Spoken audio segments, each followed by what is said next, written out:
Hello, everyone. Welcome to our weekly discussion series that's hosted by the Chaldean Cultural Center in collaboration with U of M Detroit Center, Unique Voices in Films, and CMN TV.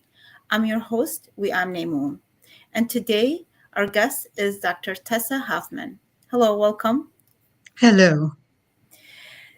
Dr. Hofmann holds a PhD in Slavonic Studies and Sociology. She has worked for 33 years as a research documentalist and research assistant at the Institute for Eastern European Studies at Freie Universität Berlin. One of the focal points of her work in genocide research is the Ottoman Genocide.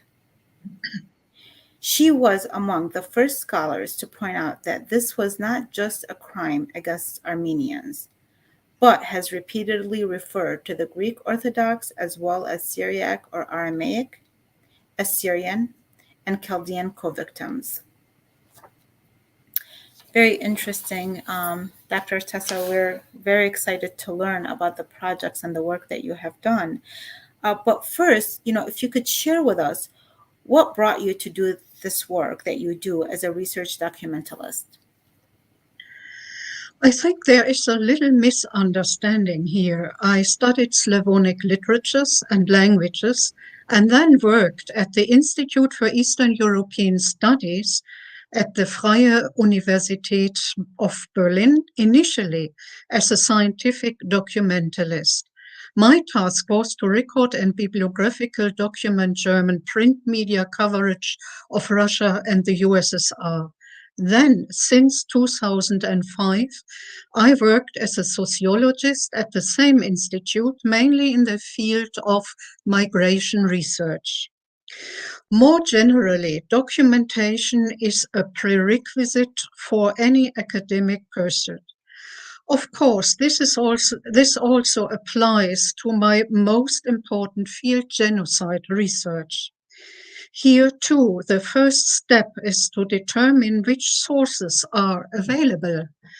In which languages are these sources written? Primary sources can be contemporary eyewitness accounts, contemporary press coverage, diplomatic correspondence, and the like. Secondary sources represent the research and publicist literature written on the basis of primary sources. My focus in genocide research is the Ottoman genocide of approximately 3 million indigenous Christians. These are Armenians, Greek Orthodox, as well as Syriac Christians. And Syriac Christians, this general term includes Chaldeans and Assyrians. The source material here varies widely. The secondary sources on the genocide of the Ottoman Armenians can hardly be surveyed today. After the Shoah, this is the most researched example of genocide in the 20th century. However, it has often taken decades for primary sources to be translated from Armenian into international languages, especially English. This is somewhat different in the case of Greek Orthodox Christians. Here, there were English language documentaries about the extermination on the part of the Young Turks regime as early as during and immediately after the First World War. We owe these documentations, among others, to the Greek diaspora in the USA or to the Greek support organizations active abroad. It also took a long time for the Syro-Aramaic primary sources to be translated into English or German. In the last 20 years, the contemporary records of Malfono Abed Mishicho Naaman from Karabakh, of Sliman Henno, and of Ishak Armale, a Catholic Syriac priest, have appeared in German, one after the other. The amount of secondary literature on the genocide of Greek Orthodox as well as Syriac Christians is less than in the Armenian case. In the case of the Syriacs, the dissertations by Joseph Jacob and Sébastien de Courtois are noteworthy, as is the monograph by the Swedish scholar David Gaunt. So it seems that the language, would you say, was the major aspect that didn't bring this information as much to light? It was the language and the necessity to translate the language that was available. The document. Um, I don't really know whether it was just and only the language, but as I mentioned, it took decades, sometimes nearly a century, and until scholars not knowing Aramaic or Armenian and even Greek could read it in English. So that was really a big problem and still is. And what could you tell us about your area of expertise and interest? In my work, I combine three approaches: scientific, publicist, and human rights.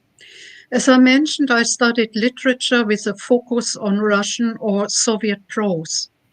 In 1973, a Berlin adult education center asked me to give a series of lectures on multinational Soviet literature.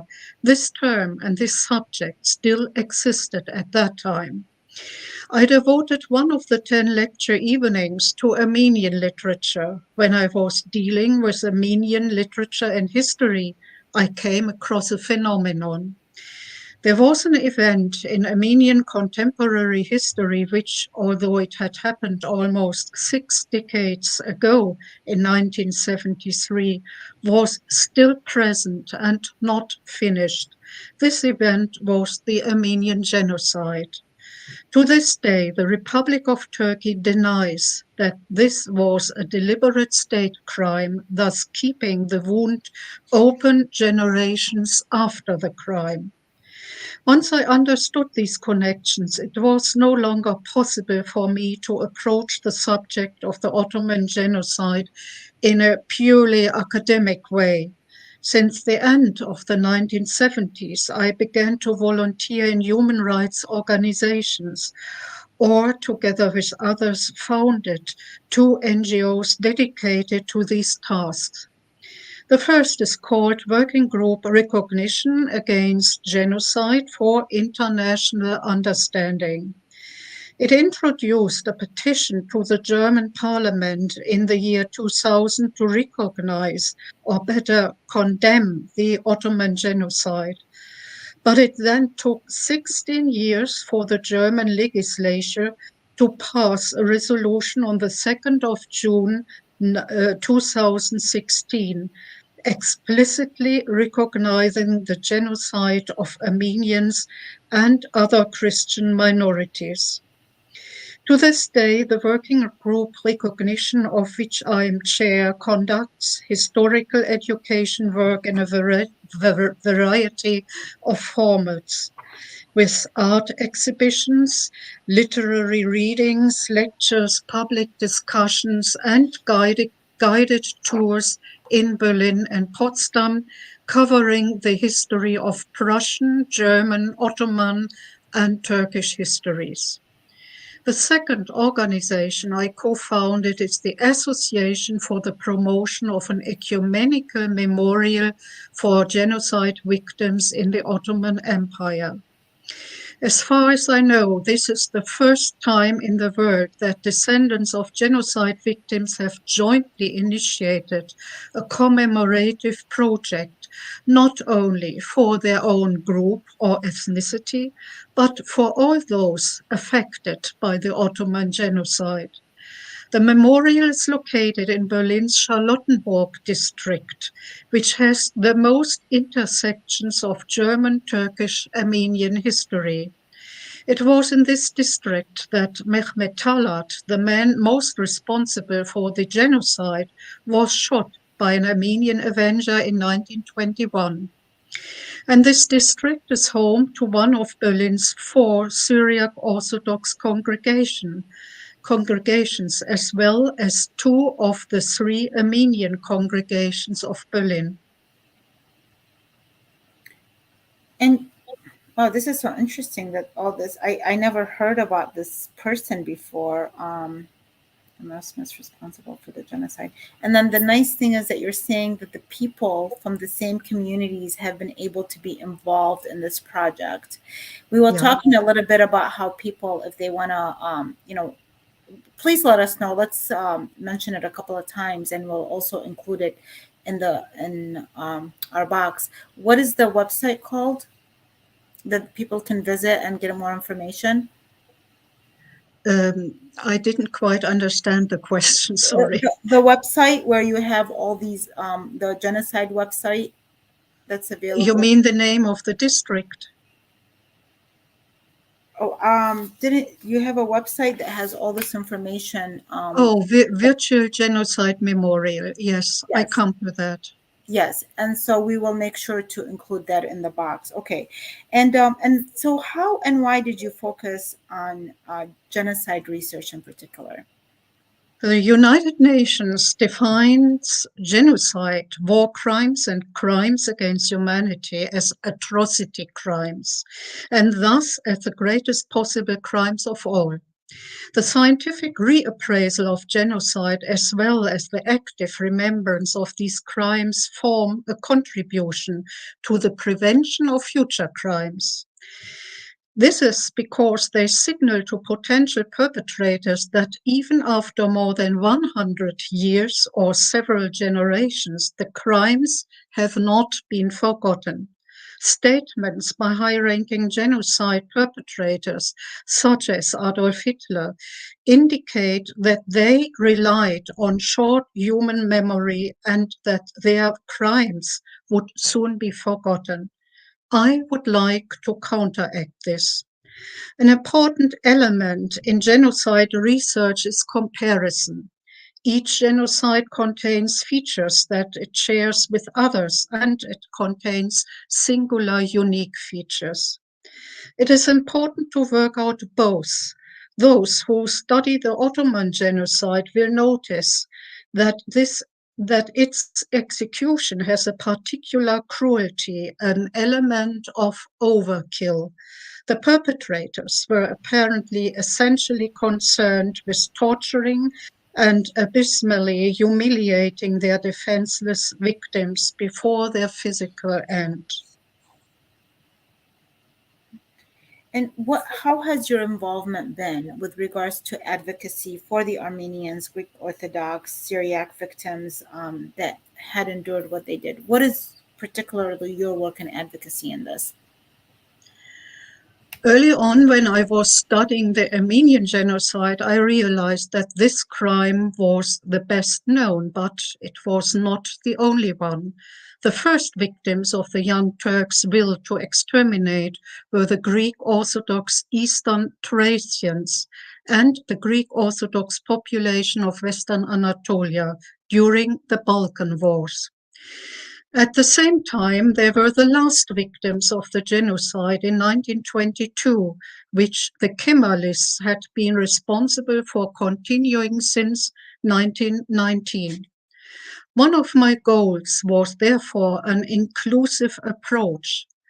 In 2002, together with my now deceased Pontus Greek husband, I initiated a scientific conference at the Technical University of Berlin, where for the first time scholars and representatives of all three victim groups took stock of the entire Ottoman genocide in the period of 1912 to 1922. In 2004, the conference papers were published as a scholarly collective volume. The conference gave rise to an initiative group, Speaking with One Voice, which has been working on an ecumenical memorial since 2008. We were able to complete this project in 2018, 10 years later. When I began my human rights work on the Ottoman genocide in the late 1970s, there was complete ignorance in wide circles of Germany, even about the Armenian genocide. Even the country of Armenia seemed to be known only to a few. My interlocutors regularly confused Armenia with Albania or Argentina. One of my first tasks was to motivate the Russell Tribunal of Peoples in 1984 to hold a session in Paris on the Armenian genocide. At that time, both the Human Rights Commission of the United Nations and the European Parliament were dealing with this issue. I was one of the experts invited by the Russell Tribunal. My task was to present and evaluate the German sources on the Ottoman Genocide. The tribunal's verdict, as well as the contributions on which it was based, were subsequently published in English, German, and French and contributed to the European Parliament's condemnation in 4 resolutions. Since then, of the Ottoman genocide, not only of the Armenians, but also of their Greek and Syro-Aramaic or Assyrian and Chaldean fellow victims. So, was that what resulted? Tell us about the virtual genocide memorial. Well, the Virtual Genocide Memorial is a website that complements the analog memorial. Written in English, it reports on the existence, achievements, and specifics of the extermination of the Christian population of the Ottoman Empire. Based on primary and secondary sources, it provides demographic and historical and historical information and details about prominent representatives of the respective communities. A total of 16 Ottoman provinces, vilayets, and their administrative subunits, that is, districts, sanjaks, and cantons, casas, are presented. Another goal of the Virtual Genocide Memorial is the documentation of individual fates. Here, I would like to invite the members of your community to get in touch with me and present the fate of your ancestors. Photos from the family property are also very welcome.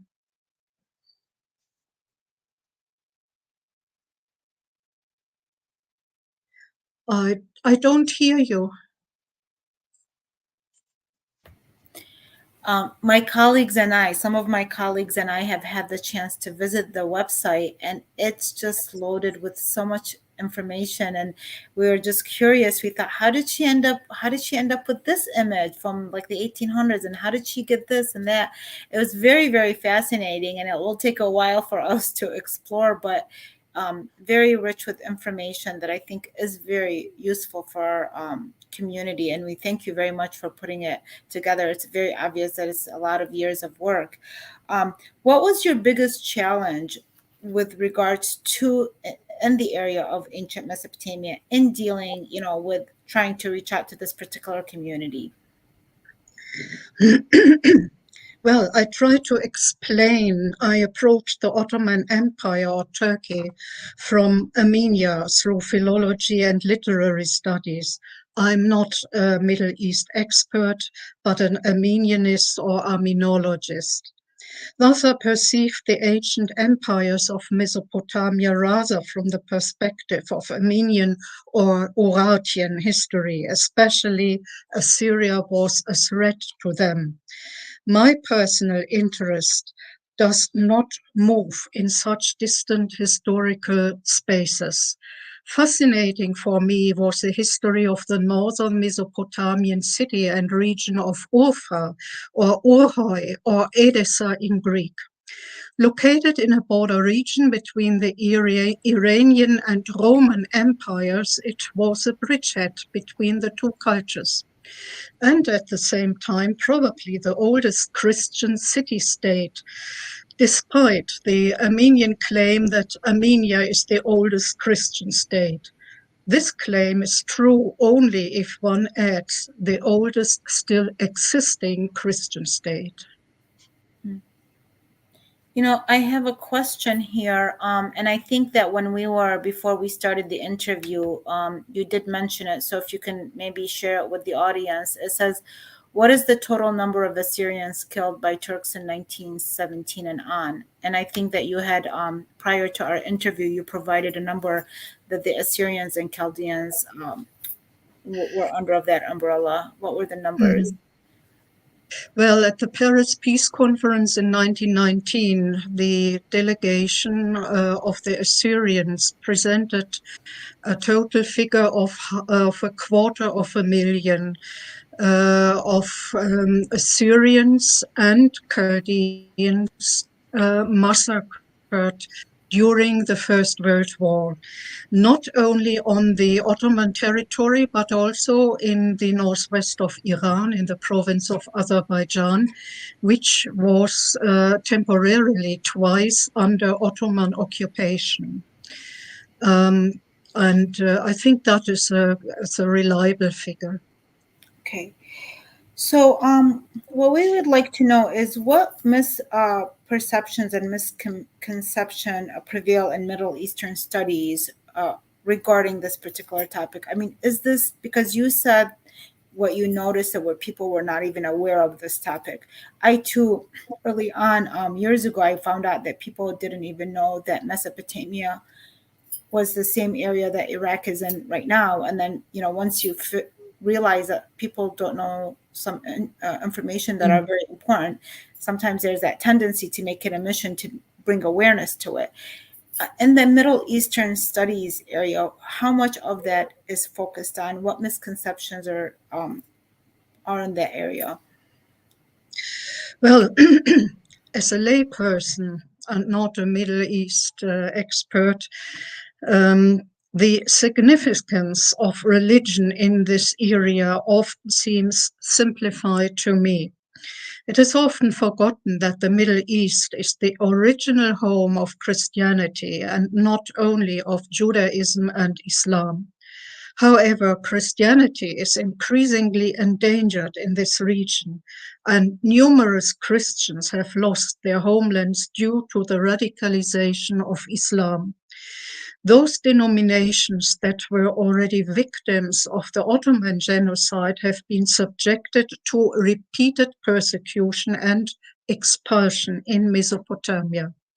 This is especially true for Syriacs who have been pushed further and further away from their region of origin into overseas exile to the USA, Canada, and Australia. In these states, they face the problems of assimilation and alienation. It is the task of human rights activists and scientific experts to explain these problems in the host countries and to demand the support of the affected communities. Well, you're obviously doing this kind of work, this important work. And again, before we started the interview, I was sharing that it did feel like with certain communities, such as our minorities groups, there isn't as much focus placed on that.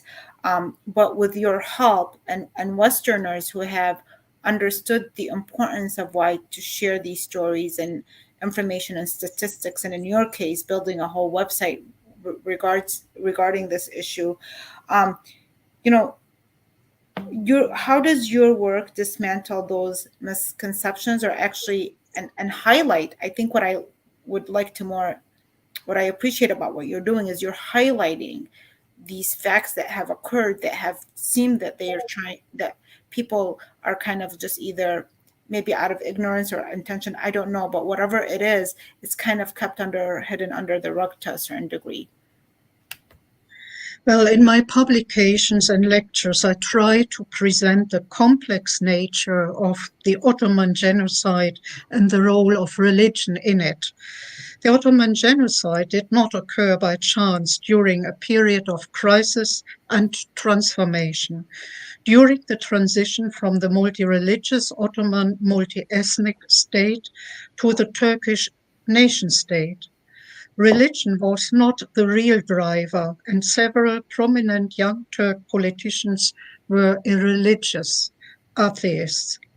But the already existing religious hatred, the deep mistrust of the Muslim population toward Ottoman Christians, was misused to mobilize broad sections of the population against the Christians. Social envy and political distrust also played a significant role in this mobilization, as did the need to take revenge on fellow Christians for crimes committed against Muslims by Russia in the North Caucasus in the 19th century, or against Muslims in Bulgaria and northern Greece during the more recent Balkan Wars of 1912 and 13. Traditional elements of Islamic jihad are evident in the genocidal approach, the enslavement of women and children, and the massacre of adult males. Raphael Lemkin, the principal author of the United Nations Convention on the Prevention and Punishment of the Crime of Genocide, correspondingly called the Armenian genocide a religious genocide in his autobiography. But once again, the motives of the perpetrators were complex, and among the officials who had to decide on the implementation of the deportations were different opinions. The traditionalists among them thought that women and children should be spared, while the more modern thinkers demanded indiscriminate treatment without regard to age or gender. This is a lot, when we're hearing this, and because the genocide occurred even as recent as 2014, my where in the northern area of Iraq, the Assyrians, Chaldeans, Yazidis, and other minorities suffered, and actually a lot of Muslim communities suffered as a result as well. But that whole region in the northern area, Tessa, was where my parents and grandparents were born. That was just totally destroyed, and sometimes it's just as we were listening to, it's so heartbreaking that it's hard for us to kind of revisit that just because of all the traumas that have occurred. For yourself on a personal level, does it become overbearing, or does it feel like more pushes you towards your mission, and as a result, has it influenced your recent work? What is your recent work focused on? It is sometimes overwhelming, overbearing even for me. Although this genocide is not my personal genocide, it did not concern my family, but to be confronted for a long time period with very cruel facts, which I briefly mentioned here. That is very hard and sometimes unbearable, but I feel obliged to continue this work. And so, what are you focused on currently? Well, I'm currently working on a teaching manual for school lessons on genocide. It consists of a comparative account of the process and methods used to exterminate or at least severely decimate the Christian population in the Ottoman Empire between 1912 and 1922. These components are the eliticide committed mainly against Armenians and Greeks, that is, the extermination of the spiritual and intellectual ruling class, forced labor, massacres, deportations, and forced Islamization. In addition, there are 3 to 4 modules for practical lessons, each with a different focus on the Armenians, the Syriacs, as well as the Greeks. I cannot write these modules myself because I was not or am not a teacher. They are to be developed by Armenian, Syriac, and Greek school teachers who are working in Germany. Germany, like the USA, is a federal state. There are different curricula in each of the 16 federal states, and it will be the task of the working group for recognition to contact the relevant school authorities in these federal states, or to ask the Conference of Ministers for Education and Cultural Affairs, which is the central steering body to make the Ottoman genocide a mandatory part of the curricula. So far, this is only the case for Shoah. In one-third of the German states, the curricula optionally offer the teaching of other examples of genocide, but in practice, this optional teaching of the Ottoman genocide does not take place.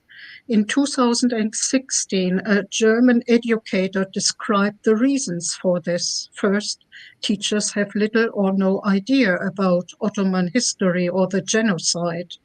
On the other hand, there is the negative influence of students of Turkish origin and their parents who strongly oppose the teaching of the Ottoman genocide in German schools. With the manual, we want to offer teachers and students a tool to close their knowledge gaps. We hope to publish this book in the coming years. Afterwards, I will add the sections for the northwestern Iran occupied by Turkey in 1914 and 1918 to the Virtual Genocide Memorial website. There, Syriacs and Armenians were also victims of massacres, deportations, and forced labor during the period in question. So Tessa, we're some of many people interested and organizations interested in these teachings and in this manual. So please keep us informed and updated about where it's at. And again, people who want to be connected with Dr. Hofmann, they can visit the Virtual Genocide Memorial because we too have a curriculum that requires 6 hours of study on genocide. We would love to incorporate that into our programming, however it is done. So let's stay in touch for sure with regards to that. And any last words that you want to leave us with? Well, first of all, I thank you for your very kind invitation to this interview, and I thank you for your attention. It is much appreciated. I wish you every success in your important community and public relations work. And I would be very happy if one or the other of you offers the story of your family during the Ottoman genocide for publication on the Virtual Genocide Memorial website. Yeah. Thank you. Taudi. Thank you so much. We will support this and encourage people to submit their stories. But once your manual is also complete, please connect with us, and we will also support that work as well. We'd love to help in any way or collaborate in any way.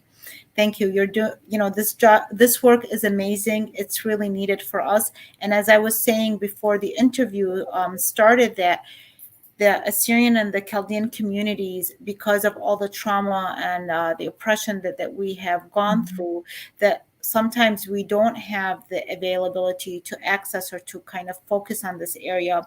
And we have wonderful Westerners such as yourself who are doing that work and who have helped, like you establish it. So we just have to contribute and help in the process. So thank you very much.